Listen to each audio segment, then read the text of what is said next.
tardes o noches, depende de dónde nos estén escuchando el día de hoy. Esto es Unreal Politics, mi nombre es Armando Peña y es un gusto estar con ustedes. Vamos a tener una conversación interesante el día de hoy de algunos temas de interés político hasta cierto punto. Y se encuentra conmigo desde Seattle, Adrián Flores. ¿Cómo estás, amigo? Pues muy bien, aquí saludándote desde Seattle. Por acá son que las 5:30 de la tarde, 5:35. Entonces por acá pues todavía es tardes, ¿no? Para allá ya es casi ya es casi noches. Entonces estaba pensando que continuáramos con el tema de Black Lives Matter el día de hoy, pero lo vamos a dejar porque quiero ahondar un poquito más en la historia del racismo en Estados Unidos para darles algunos detalles de cómo el pragmatismo gringo se las pinta para ser racista. Y pues vamos a empezar con el tema que está siempre ahí candente y que habíamos dicho desde la vez pasada que lo tocamos por primera vez, que lo íbamos a retomar, y es el COVID. Entonces, Okay. y más que nada, más que el COVID, bueno, no sé, quien sea mi contacto en Facebook recordará que en diciembre pasado hice la declaratoria oficial del inicio de labores del apocalipsis. Lo hice como broma, o sea, no sabía que íbamos a terminar en esta situación, en serio, no soy responsable de nada. Coincidió y pues efectivamente, ¿no? Tal pareciera que se acerca el apocalipsis. Han estado pasando bastante cosas en este año. Hay por ahí un meme donde un personaje de Los Simpson le está dando un cachetadón a un niño, y el personaje de Los Simpson, que es un adulto, tiene el letrero 2020 y el niño tiene el 12. ¿Ya lo viste? Y le da el cachetadón y le dice, mira, así es como se hace un apocalipsis. Entonces, pues a ver, tú que eres el que es bueno para recordar esta clase de cosas, ¿cuáles son los sucesos que han acontecido este año que están apocalípticos? Ok, bueno, obviamente el tema del año, y uno quiere pensar que solamente de este año, pero como que cada vez se hace más claro que la vida va a seguir con COVID. O sea, por lo menos el resto del año vamos a seguir en medio del tema del COVID. Pero bueno, ¿cuántas cosas más pasaron, no? Tuvimos la supuesta muerte de Kim Jong-un. Tuvimos también algunos eventos de corte biológico, de corte natural, así erupciones volcánicas, tuvimos temblores. Tuvimos, por supuesto, la de que la NASA reveló la existencia de ovnis. Efectivamente, circunstancias, hubiera sido como la noticia del año, ¿no? En otras circunstancias no hubiera estado en medio de tantos eventos catastróficos. Y bueno, apenas hubo uno de que al parecer hay un rebrote de peste negra. ¿Qué parte del mundo? Pero creo que ya viene de vuelta la peste negra. ¿En serio? A ver, déjame tomar el celular para ir checando esa información. Eso no lo había escuchado. Yo lo vi hoy, lo vi hace como una hora. Entonces sí, al parecer va a haber peste negra de nuevo. También ya se está, tuvieron datos de las primeras mutaciones, bueno, conocidas del COVID-19. Entonces, al parecer es más contagioso, o va a volverse más contagioso, no mortal. Entonces, es una especulación. También ya se está avanzando en la cuestión de la vacuna. Okay. Una cifra, todo esto, para que sepamos más o menos cómo estamos ahorita a nivel mundial y a nivel México. Entonces, bueno, hay una nota de Reuters, de la agencia de noticias, en la que hasta el pasado viernes, bueno, hasta este viernes, es información reciente, ya se superaron los 11 millones de casos de COVID-19 en el mundo. Ya tiene, el número de infectados de COVID es el de la Ciudad de México. ¿Cuántos? ¿11 millones de infectados a nivel mundial? Ahorita te encuentro el número de muertos y casi un cuarto. Ajá, ok. Estados Unidos reportó 55.400 nuevos casos el jueves, un nuevo récord. O sea, Estados Unidos sí es nación. 55.000 nuevos casos en un día. O sea, llegaron a esa cifra. O sea, no en un día. El promedio estadounidense en los picos más elevados había sido 1.500, 2.000 casos en un día. O sea, pero acumularon en los últimos días 55,000. Entonces no la ven fácil. Tienen ellos un cuarto de las muertes a nivel global, 129,000. Entonces estamos hablando de que las muertes a nivel global son por ahí del medio millón, ¿no? Y bueno, México está ya en el sexto lugar en el mundo en el caso de muertes por COVID-19. Supera España y está en el sexto lugar de mortandad. Entonces, bueno, tienen que ver varios factores, no es únicamente la cuestión de una mala gestión ante la pandemia.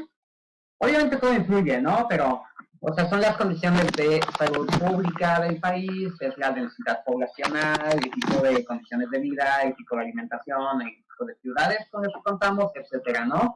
El tipo de condiciones que implican que no se pueda llevar a cabo un distanciamiento social al 100%. Entonces, en el caso de México, pues si pega, México ya es sexto lugar.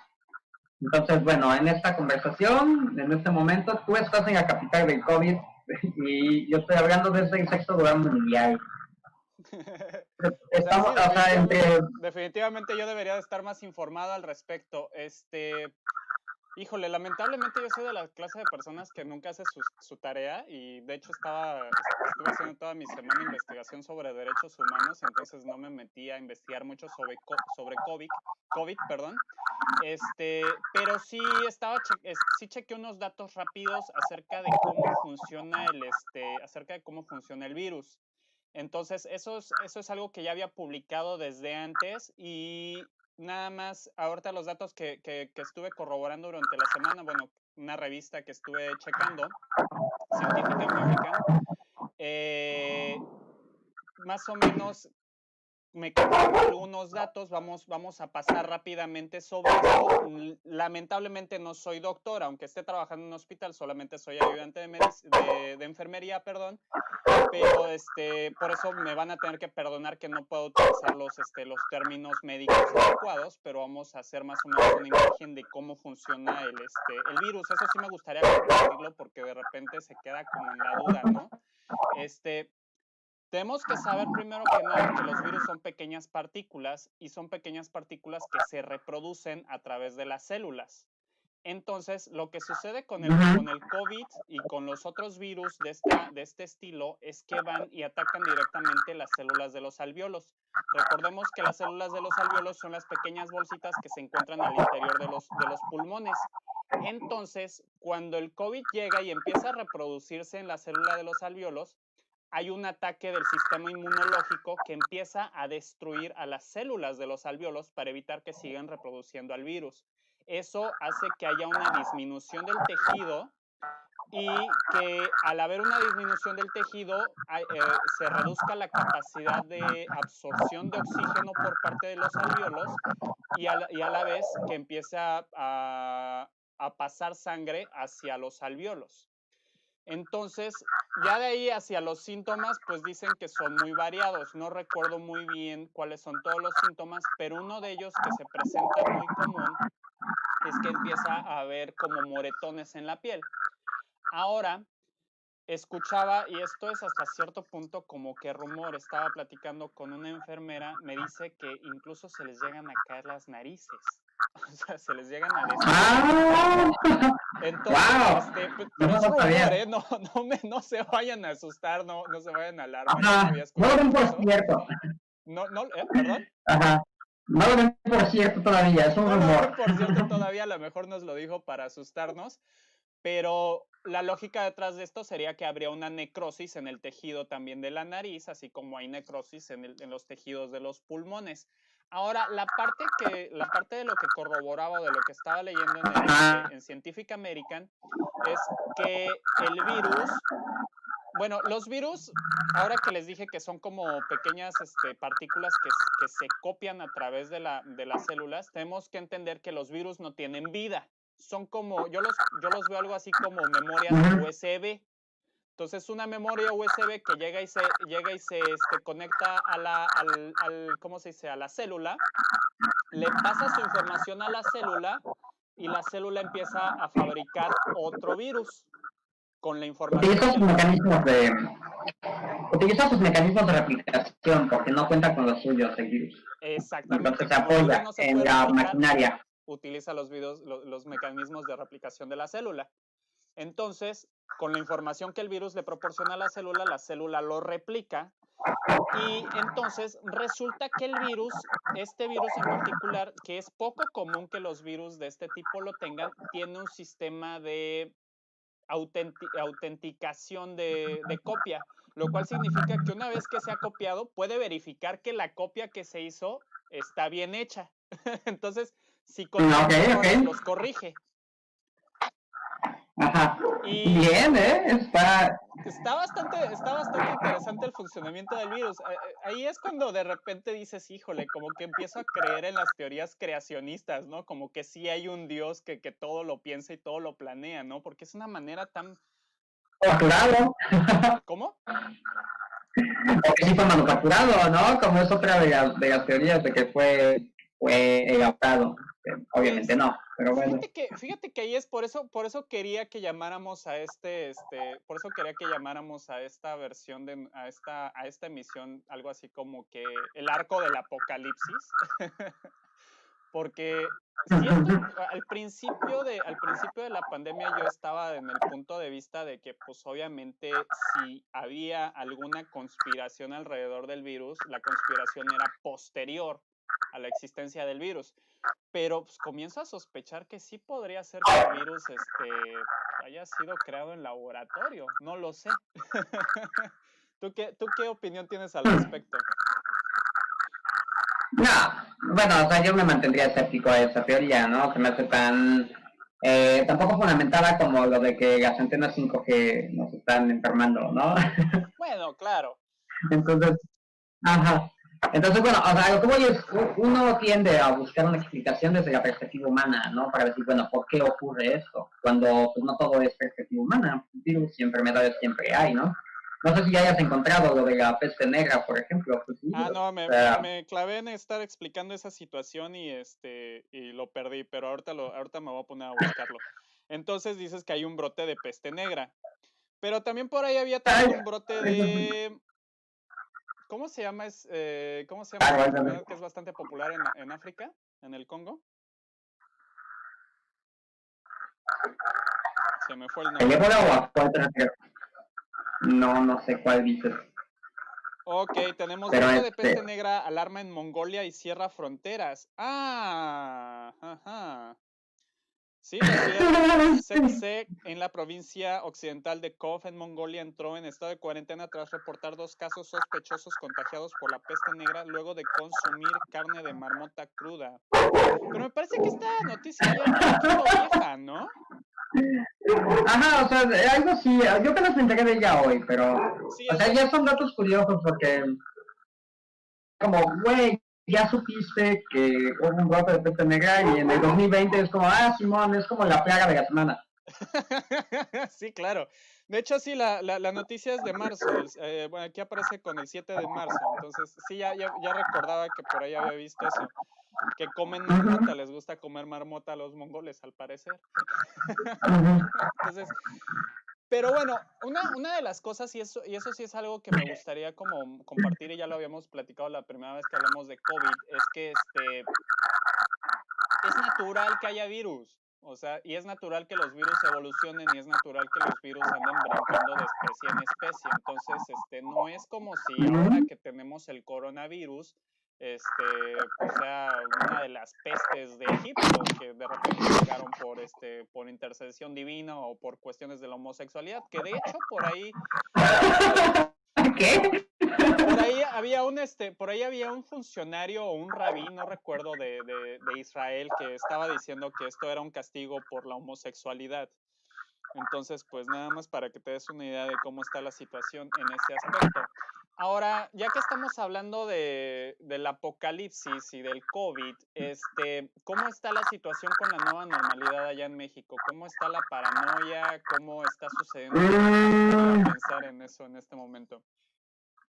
Mira, es una situación muy peculiar porque, por un lado, tienes todo este efecto de como de bola de nieve, ¿no? Que ha generado la cuarentena, en el que pues sí ya es impensable mantener el confinamiento más tiempo porque los negocios ya están quebrando, porque la gente está quedándose desempleada, entonces toda la debacle económica que va a acompañar y la recuperación que va a tener que llevarse a cabo ya no puede esperar, ¿no? Porque la gente ya está exigiendo salir, por un lado, y porque ya no pueden soportar el confinamiento. Al mismo tiempo, la gente está volviendo a salir y se está levantando el confinamiento y se está dando luz verde a la reapertura económica, en el que prácticamente todo el país está en semáforo en color rojo, está entre rojo y naranja. Entonces es como, es el peor momento en el que podría hacerse, pero al parecer ya la decisión política y la decisión económica es que se haga. Curiosamente, el número de contagios ha ido aumentando. Hola. Ya te tengo de regreso. Ahí está. Bien, ¿me caí mucho tiempo? ¿Quién se cayó? ¿Qué pasó? No sé, pero como 10 segundos. Entonces, Perfecto. me gustaría preguntar primero que nada, ¿qué medidas se están tomando? ¿Qué medidas por parte de gobierno, por ejemplo, o de las empresas? Pues mira, está la cuestión de los establecimientos pues no pueden permitir que haya un cierto número de personas dentro, el uso de los cubrebocas, la cuestión de que los empleados entre sí tengan cierto espacio de separación, etcétera, ¿no? Pero está como más bien aplicado, pueden, o sea, como a las personas a las que sí pueden amonestar por eso, como a las personas que tienen un negocio o así. Pero cuando te asomas a la calle, pues la gente ya está en la normalidad. O sea, ya no, la mitad por lo menos ya no usan cubrebocas, ya no ves esa necesidad de alejamiento entre ellos, o sea, ya los ves muy juntos, ya hay más reuniones, etcétera. O sea, la gente ya perdió el miedo al COVID en el momento en el que el COVID es más mortal. O sea, por algo llegamos a más riesgoso se llega para ahora. Vamos ya al sexto lugar mundial, ¿no? Entonces, sí está peculiar. Como que nos habla de cómo uno se adapta a todo. Entonces, es el peor momento y sin embargo la gente fuera, ¿no? Y el gobierno no les puede decir ya que estén adentro porque se los dijo durante 3, casi 4 meses. Claro. Más medidas, mira, aquí está habiendo algunos choques entre las facultades de federales, estatales, municipales para saber cuándo se abre o no se abre una ciudad o un estado. Entonces, por ejemplo, Cuernavaca, que es de donde estoy transmitiendo, Cuernavaca desde el 22 de junio genera una apertura económica. Entonces, de hecho, ya estaban planificando abrir bares. O sea, ya estaban planificando abrir restaurantes para consumo ahí mismo, y bares, etcétera. Y hubo un mandato de la Suprema Corte de Justicia diciendo, no sabes qué, va para atrás. O sea, no están en las condiciones y el semáforo está en rojo, no pueden abrir. Entonces, el Cabildo de Cuernavaca tuvo que votar esta situación y ya se decidió que se iba a tomar en cuenta la resolución de la Suprema Corte de Justicia. Entonces va para atrás la reapertura económica. Entonces, con todo y que todos llegan felices de que ya iban a poder salir, ahora no. O sea, indefinidamente se regresa al confinamiento.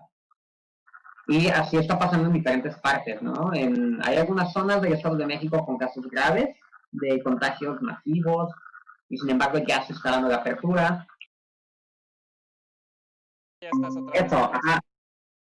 Muy bien. Nos perdimos ahí con lo que decías del mapa de la Ciudad de México. Ok, mira, en corto, ves que tiene diferentes colores el semáforo, el rojo es el más grave, ¿no? El de abajito pues es el naranja, entonces naranja y todo alrededor está en rojo.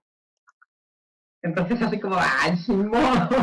O sea, es como nada más el pretexto para poder abrir económicamente la CDMX, ¿no? Pero en realidad está igual de plagada que el resto de los estados, ¿no? O sea, la situación es igual de crítica en CDMX que en el Estado de México, etcétera, pero es tanta la presión que están prefiriendo como dar la impresión de que es más favorable el panorama para la apertura económica.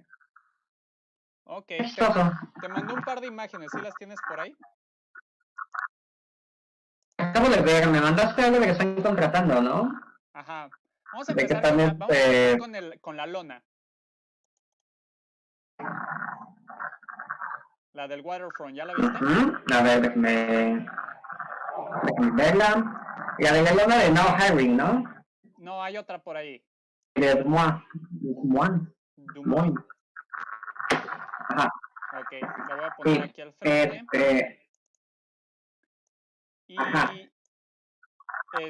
que se vea, esto es en la ciudad al lado de donde yo vivo y abajo dice de 9 a 10 compradores adultos.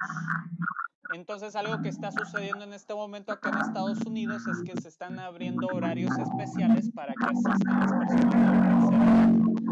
Por ejemplo, si tú vas al supermercado y el supermercado abre a las 7, de 7 a 8 de la mañana solamente se permite el acceso a personas de la tercera edad.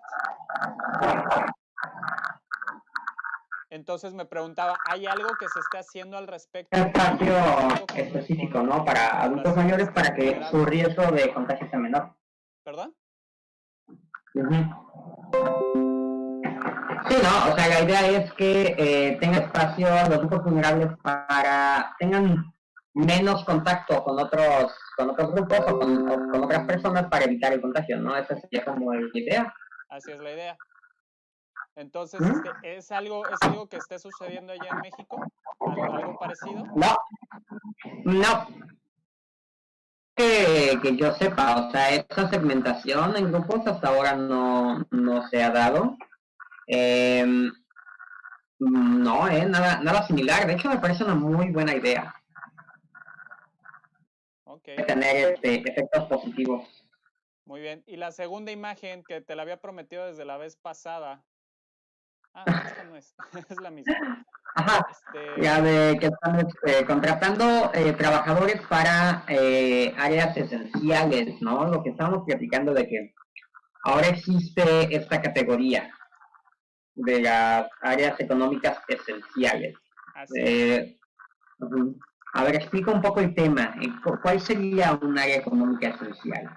Es lo que a mí me gustaría saber precisamente porque no queda bastante claro qué sería algo esencial en esta dialéctica.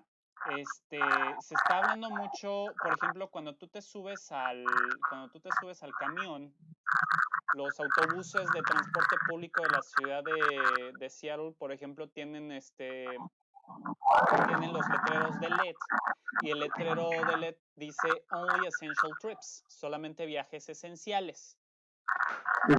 Y por todas partes de repente estás escuchando Only Essential Workers. ¿Qué serían las áreas esenciales? Pues creo que hasta el momento las únicas que he visto así como esenciales es comida rápida. aunque suene bastante loco, pero creo que es la única verdaderamente esencial que he visto. ¿Qué otra podría ser esencial? Definitivamente en este momento lo que nos separó fue también los servicios de mensajería y paquetería. De hecho, por ejemplo, UPS en este momento, que es una compañía UPS que no tiene la mejor reputación que tengamos en el mundo, o bueno, al menos aquí en Estados Unidos, sí ha estado fallando mucho con la entrega de sus paquetes. ¿Por qué se debe esto? A la demanda. A la demanda, efectivamente. A la demanda. Muchas de las compras se están comenzando a hacer a través de lo que es Amazon y otros servicios de compra en línea. Ahora, otra de las cosas, eso me gustaría tener una foto al respecto. A ver si para la próxima me preparo con algunos videos o algunas fotografías. Lo que me interesaría saber es, ¿crees que nos la hagan de emoción si subimos comerciales? No creo. Ok. Sí. No, porque, bueno, O quién sabe, ¿verdad? Sí. Averigüémoslo. Averiguemos si YouTube nos permite utilizar comerciales, porque sí hay algunos comerciales que me gustaría que comentáramos en un momento dado. Pero bueno, por ejemplo, ahorita lo que te están ofreciendo algunas cadenas, por ejemplo, Taco Bell, te está ofreciendo lo que es el contactless drive-thru. No sé cómo funcione porque no me gusta Taco Bell y no tengo automóvil, entonces no he tenido la oportunidad de ir a ver cómo funcione eso, pero la teoría detrás, al parecer lo que sucede ahí es que no tendrías contacto alguno con la persona que te va a entregar el paquete. Entonces no sé si abran de lado sus ventanillas o qué es lo que hagan, si te ponen el paquete en un carrusel y le dan vuelta de manera que no tengas contacto con la persona. ¿Qué otra área podría ser indispensable en este momento? Me imagino, por ejemplo, que también Uber no parece que hayan disminuido sus ventas y de hecho también aumentaron mucho lo que fueron las ventas de restaurantes a través de lo que es los servicios de entrega como es Uber Eats o DoorDash. Son otros servicios que han aumentado. Otro tipo de rama esencial obviamente serían los hospitales. Una de las cosas que ha estado pasando es que se está comenzando a catalogar a los enfermeros y a los que trabajan en el ramo salud. Se los está empezando a denominar héroes. Entonces, cuando pasas por afuera de un hospital o de una casa o de una casa para la tercera edad, hay lonas que están colgadas afuera que dicen Heroes work here. Los héroes trabajan aquí.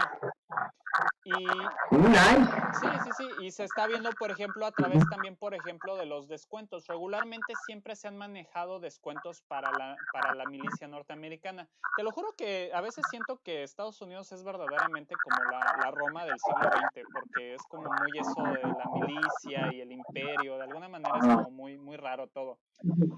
Y lo que sucede mucho es que se le da mucho honor a los militares en este país. Por ejemplo, si vas a Lowe's, que es la competencia de Home Depot, que no existe en México, pero es muy popular acá en Estados Unidos, y si tú trabajas en Lowe's y antes estuviste enlistado en la milicia, puedes utilizar un chaleco que es verde camuflaje.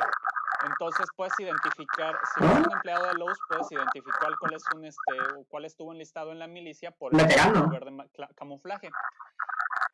Y a donde quería llegar con esto es que ya muchas compañías están ofreciendo descuentos especiales para enfermeros, ¿no? Entonces, y viene con el eslogan o con el eslogan o algo así que dice como saludando o dándole honor a nuestros héroes. Entonces entra mucho de repente esa dialéctica de empezar como a discriminar, creo yo, entre quienes sí somos sí son trabajadores que vale la pena conservar y quienes son de segunda, o no sé por dónde vaya eso. No lo sé. No lo sé. El estadounidense del mundo siempre ha sido muy exagerada, ¿no? Muchas cosas. Yo tengo mucha curiosidad. ¿Cómo van a ser las películas? O sea, las películas del 2020 o del 2023, por ejemplo. Suponiendo que ya acabe, ¿no? A lo mejor en 2023 ya nos morimos o seguimos encerrados. Pero para cuando se puedan filmar de nuevo películas, ¿cómo va a ser la historia que va a contar Hollywood? O sea, van a ser películas en las que un científico estadounidense está recorriendo el mundo buscando la cura, todos encerrados, o sea, pero Estados Unidos salvando al mundo, como siempre. ¿O cómo va a ser, no? Pues de repente me imagino, ahora que pones la propuesta y yo de repente me imagino algo así como una reedición de la película de 2012. ¿Recuerdas esa película de 2012 que además dura como 3 horas? No la vi, no, me negué, me rehusé. Yo no recuerdo por qué la vi, pero no estaba tan mal, estaba entretenida, o sea, tenía como que todos los clichés del cine norteamericano y eso de alguna manera la hacía encantadora. Y es algo así como una suerte de escritor el clásico escritor que ya tuvo su época de éxito y que ya está en el fracaso total, divorciado, y en este momento a lo que se dedica es a conducir una limusina para poder sobrevivir. Ok, ajá. Y por algún motivo termina como que envuelto en una serie de actos que llevan hacia lo que es un arca que se está construyendo, que tienen ya los gobiernos del mundo preparada para salvar al mundo, y que pues, solamente unos cuantos van a poder ser salvados, ¿no? Y pues de alguna manera pues toda la historia lleva en torno a que él y su familia pues logran llegar a esa arca. Entonces, pues no sé, de repente sí me imagino con esta situación, con toda la gente muerta, pues me imagino también algún escritor perdedor o el cliché que tenga que ser en este momento, quizás algún hipster fracasado que de alguna manera se ve envuelto en una serie de eventos que lo llevan a lidiar con alguna organización criminal que tiene la cura o que está tratando de robar la cura contra el coronavirus. Claro. Ya sabes que no es difícil salir con clichés para poder producir una película norteamericana. El chiste es saber a quién le toca el script ganado. Eso es una de las tantas cosas. Me gustaría que habláramos, tú que dices que eres muy fan de Zizek. ¿Así es como se pronuncia Zizek? Zizek. Es esloveno, Zizek, ajá, exactamente. Sí, esa Z como con cuernitos es Zizek. Es como una Y dura, ¿verdad? Ajá, exacto. Sí, a ver, ¿qué con Slavoy? ¿Qué con My Boy Slavoy? My Boy Slavoy. Me pregunto, ¿cuál es el punto aquí en torno? Ya lo habíamos platicado desde la otra vez con respecto a lo que es el capitalismo tardío. Voy a elaborar un poquito a ver si logro explicarme. A veces como que tengo las ideas en el aire y no logro aterrizarlas del todo. Pero recordemos que vivimos la concepción moderna del Estado nacional a veces se le denomina Estado nacional burgués. Un Estado nacional burgués significa que nuestros estados o nuestros países, además de la clasificación regular que es que tienen territorio, población y gobierno, nacional significa que regularmente se organizan en torno de una etnia con lenguaje y cultura común, y burgués que pues se están organizando o se organizan en torno del sistema capitalista de producción, que es el sucesor de alguna manera al sistema feudal de producción. Entonces, hemos estado viviendo en el sistema capitalista de producción de producción económica desde hace 200, 300 años aproximadamente. Se dice que ya estamos en el capitalismo tardío.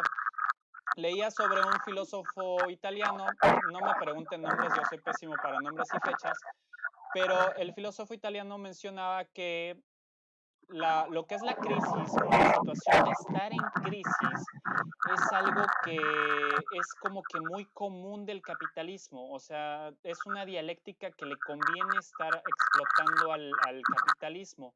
El por qué no logré entenderlo del todo, pero si nos vamos a los últimos 100 años, tenemos la crisis del 29 y tenemos las crisis petroleras que se han venido dando a lo largo de la historia. En México tenemos nuestras propias crisis económicas. Volvemos a tener una crisis económica hace 10 años, en el 2009. Esta situación del coronavirus nos está haciendo pasar otra vez por una crisis económica. Y bueno, aterrizándolo en la realidad, el sistema capitalista de producción se basa finalmente en que la gente pueda trabajar y producir. Entonces, técnicamente no cambia nada porque seguimos estando aquí. El rapto cristiano, que es lo que muchos cristianos esperarían que sucediera, que desapareciera la mitad de la población, bueno, los cristianos desaparecieran de este mundo y nos dejaran solos a los demás paganos, no va a suceder porque no creemos que eso vaya a suceder, pero si eso sucediera, sí nos veríamos en una verdadera crisis, porque de repente una buena cantidad de la mano de obra de este mundo desaparecería. Entonces, a lo que quiero llegar es, si lo vemos desde un punto de vista pragmático, los seres humanos y la resiliencia que tenemos para sobrevivir podría permitirnos llevárnosla sin ningún problema, haya o no haya sistema capitalista, haya o no haya crisis. Entonces, desde un punto de vista moderno, ¿qué utilidad puede haber o no sé qué trasfondo le puedes encontrar a esta nueva crisis a la que nos está llevando este coronavirus? Porque de repente digo, yo ya sí empiezo a sospechar que hay gato encerrado en todo esto. A ver, son varias aristas ahí. Uno de los puntos es esta idea, ¿no? En torno a capitalismo y crisis. No es crisis. Por principio, o sea, el capitalismo encuentra en la crisis negocio. El negocio de la guerra, por ejemplo, el negocio de las farmacéuticas, el negocio de la explotación de los países tercermundistas, el negocio de las catástrofes naturales, o sea, de los... Dios mío, te volviste a perder.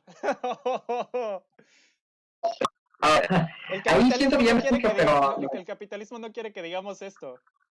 Ajá, no, al capitalismo no le gusta esta conversación. ¿Ahí ya me escucho bien? Sí, ya te escuchas otra vez. Vuelvo a repetir que el capitalismo se beneficia de las guerras. Ajá, el capitalismo es crisis. Entonces, en ese sentido, pues una situación como la del COVID obviamente pone en jaque algunas estructuras del capitalismo. O sea, por ejemplo, el concepto de la fábrica atestada donde en reducidos metros cuadrados tienes a cientos de personas haciendo su chamba en condiciones infrahumanas, ¿no? Eso no es viable en un esquema en el que necesitas establecer distanciamiento social. Entonces, en algunas ramas, pues obviamente ha obligado a que o finjan o se cambien las condiciones, ¿no? Pero al mismo tiempo, pues como el capitalismo es crisis, entonces hay varias áreas que se han ido beneficiando, o sea, por ejemplo, los servicios de streaming en línea, ¿no? Aumentaron suscripciones de Netflix, de Spotify, etcétera. Los servicios de entrega, Amazon, los servicios de transporte, Uber, etcétera. Entonces, ahí lo que estamos viviendo es el capitalismo, obviamente. Ya estoy aquí de regreso.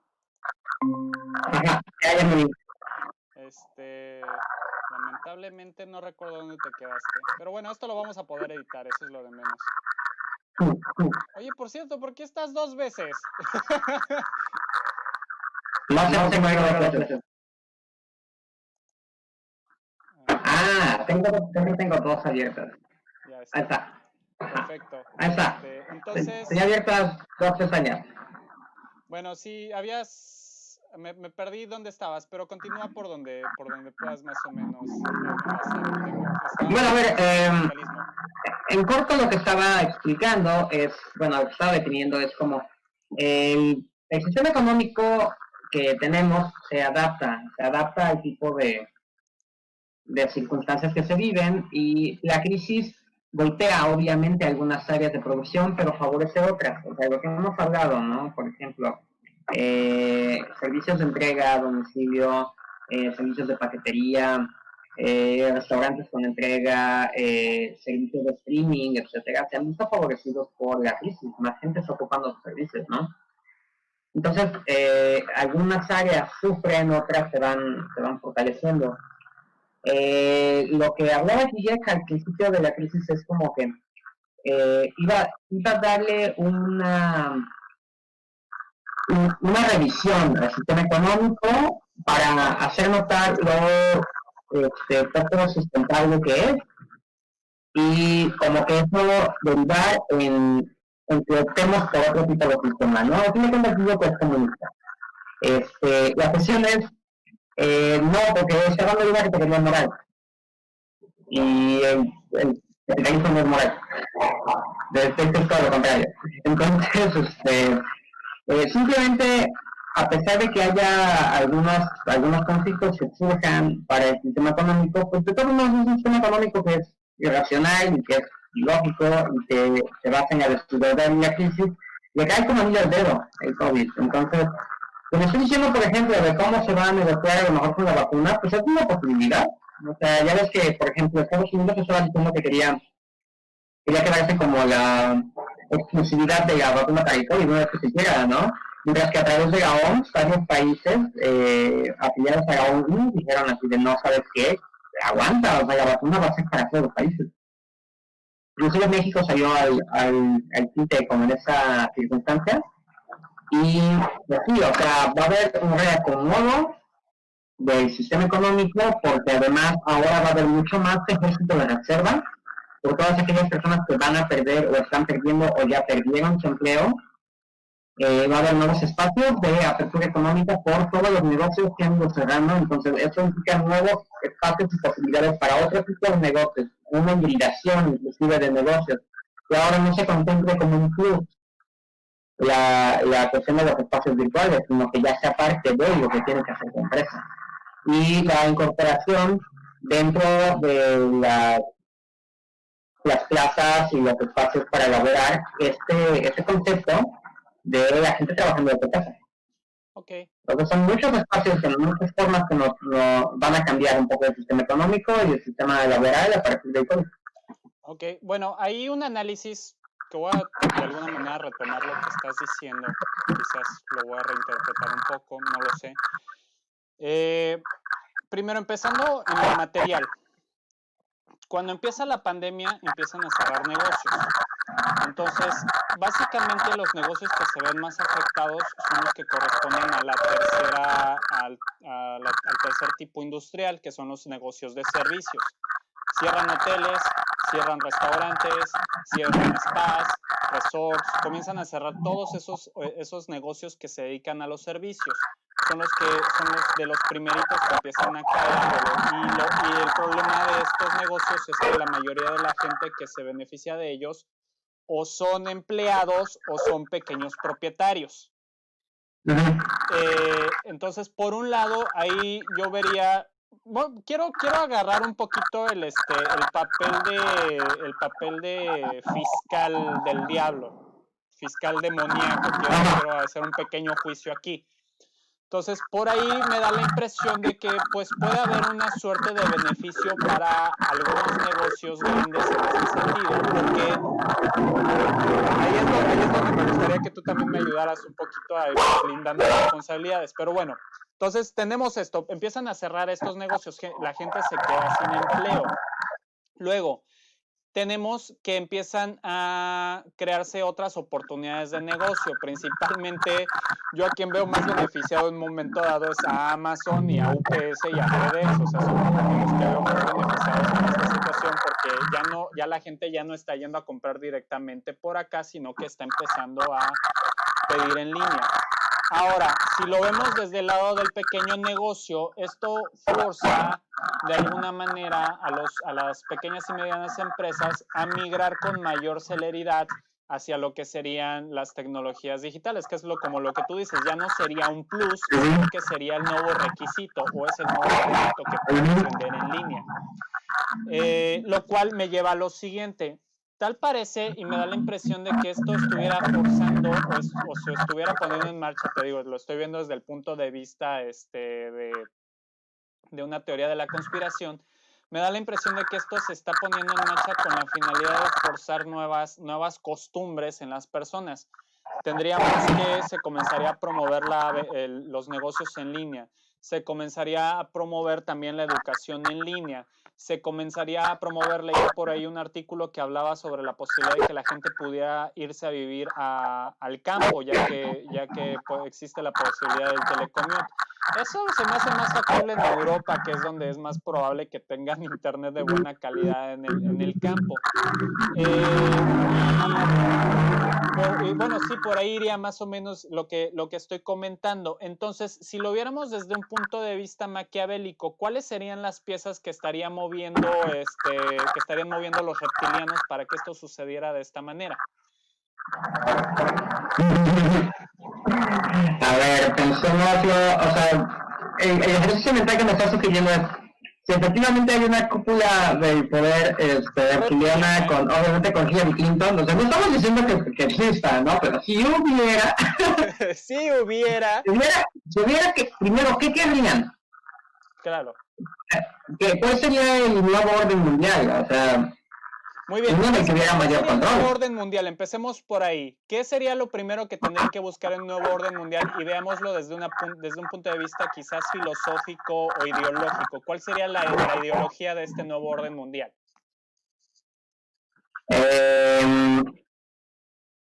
Pues sería como basar en el control y sería como para que puedas sacarle provecho a los humanos y mantener las cosas como están, necesitas que no piensen y necesitas que solamente trabajen, sería mecanizarlos.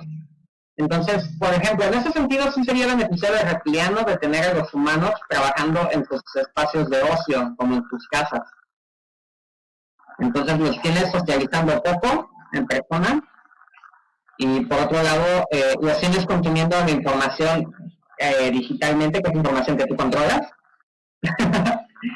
Y además sus espacios de ocio y recreación no están ligados a otros humanos más que a distancia. Entonces sí, en ese sentido, mándalos a todos a su casa, que sea como una cápsula en la cual los tienes produciendo para ti y ya. Eso está bueno para el reptiliano, para el nuevo estilo de vida reptiliano. Ok, perfecto. Entonces tenemos el primer paso de nuestra conspiración reptiliana. Como reptilianos, lo que estamos buscando en este momento es evitar que los humanos socialicen lo más posible y se encierren en sus casas y que ese espacio que es su casa ya no solamente sea espacio de ocio y de descanso, sino que también sea espacio de trabajo, con lo cual los puedes mantener también en un estado de alarma y miedo constante, porque se mantienen alejados de su familia y porque obviamente lo hacen porque el miedo en este caso se vuelve una virtud. Tengo miedo de enfermarme y como buen humano responsable que soy, no salgo de mi casa para no contagiar a los demás. Ahora, desde un punto de vista de calentamiento global, de cambio climático y de sobrepoblación, ¿qué beneficios podría tener para el reptiliano que esto suceda? Viéndolo de una manera pro natura. No sé, tendríamos que saber cuáles son las condiciones en las que viven nuestros dueños. Bueno, sí, les gusta el calor, ¿no? Bueno, es que supongo que podrían más calor, no lo sé, son de sangre fría, ¿no? Pero el punto aquí al que quería llegar es que finalmente si consigues eso, logras que la gente viaje menos, por lo tanto hay un menor consumo de petróleo. Y al conseguir que la gente que viaje menos y haya un menor consumo de petróleo, permites que las reservas de petróleo puedan durar más. Y si permites que las reservas de petróleo puedan durar más, puedes tardar más tiempo en hacer la migración hacia tecnologías verdes, lo cual te permite seguir manteniendo la inversión que hiciste en los últimos 100 años en la industria de carbón, mantener funcionando esa industria por lo menos, no sé, quizás 50, 100 años más, quién sabe cuál sería qué tanto permitiría extender el ciclo de vida de la tecnología de carbón con esto. Sí, en efecto, si lo que se quisiera mantener es como que el centro de la producción o el gran motor del progreso que siga siendo el petróleo, pues sí sería esa perspectiva, ¿no? Pero de todos modos los países hipercapitalistas le están entrando duro a la transición a tecnologías verdes. Más bien es Estados Unidos que no quiere. Y bueno, recordemos que también China tiene una gran parte de industrialización en este momento. O sea, de hecho son los que de alguna manera son los que más están produciendo a nivel mundial. Pero muy bien. Vale. ¿Te parece si cerramos la conversación de día de hoy? Claro, estuvo un poquito, tuvo como que algunos problemillas. Sí, fue muy episódica. Me parece que el capitalismo no quería que habláramos y además no estábamos muy preparados. Sí. Ajá, entonces pues descuidamos por el día de hoy y vamos trabajando algunos temas para los próximos días. Sí, pues. Además, no sé cómo, pero yo tengo un zumbido aquí que me está llegando por los audífonos que no sé qué, eso fue como que está horrible el feedback de la grabación, pues me está volviendo loco. Ok, perfecto. A ver si para la próxima ya nos podemos, ya llevamos tiempo diciendo que nos vamos a poner las pilas con la tarea y no lo hacemos, pero a ver si para la próxima hacemos nuestra tarea. Y sí me gustaría que habláramos de la situación de los derechos de los negros en Estados Unidos. La historia, esa me parece una historia bastante interesante y que creo que hay que contar. Hay hay cosas que están bastante interesantes, en el tema de la inseguridad y de la violencia. En Estados Unidos está la cuestión de Black Lives Matter. Aquí en México están pasando cosas actualmente con respecto al tema del narco. Se está empezando a esclarecer el tema de los 43 de Ayotzinapa. Y apenas hubo un caso horrible de un asesinato múltiple en Guanajuato, en Irapuato. Un comando armado ejecutaron 16 personas en un anexo. Vaya. Güey, ajá. Entonces, todo eso en los próximos días se va a saber qué onda, ¿no? O sea, eso del anexo, por ejemplo, no se sabe si tiene que ver con el narco, ¿no? Y en el caso de lo que te contaba de los 43, ya atraparon al que sería el autor material e intelectual de la desaparición de los 43, y un juez federal está decretando que lo olviden. Entonces hay una controversia de poderes entre el ejecutivo y el judicial. Están obligando al poder ejecutivo a que refuerce las pruebas que tienen en contra de ese sujeto de Mochomo para poder mantenerlo en prisión, porque si no, un juez lo va a liberar porque le dieron varo. Vaya, México. Interesante. Pues entonces lo dejamos de tarea. Ajá, va a haber una buena información de todo eso. Entonces me aplico para ver qué onda con esto y nos vemos el próximo viernes o sábado. Les avisamos con tiempo. Pues me parece que viernes, pero no te preocupes, no, creo que tal parece que no se hizo la transmisión en Facebook. Bueno, un gusto estar platicando contigo, Adrián, con la audiencia. Disculpen las fallas de corte técnico y pues platicamos la semana que entra. Vale, hasta luego. Chao.